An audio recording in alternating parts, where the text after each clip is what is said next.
We're going to use gradient map to adjust tonal value in a grayscale or black and white image to start with. So here we have a black and white image.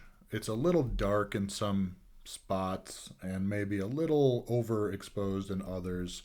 We'll focus mainly on the darkest areas in this though. So I'm going to start with the image.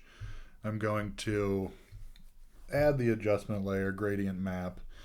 Now this looks completely wrong, but what to remember with gradient map is that it's asking you what colors you want to put, what colors you want to map in to which areas on the value scale. So right now it is taking the darkest values and it was applying white to those.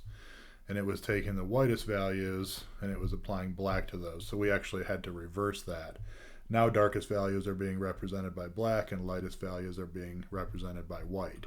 And we could change that so that the darkest values are being now swapped out for, instead of black, red, or whatever other color on the spectrum we chose to replace. But we're just going to do grayscale, so we'll keep that black.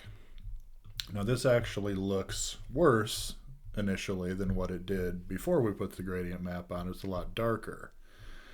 And so we'll go into it again and we'll say, we want our darkest values to be black, but we want the values that aren't quite as dark, somewhere in this area, to be, not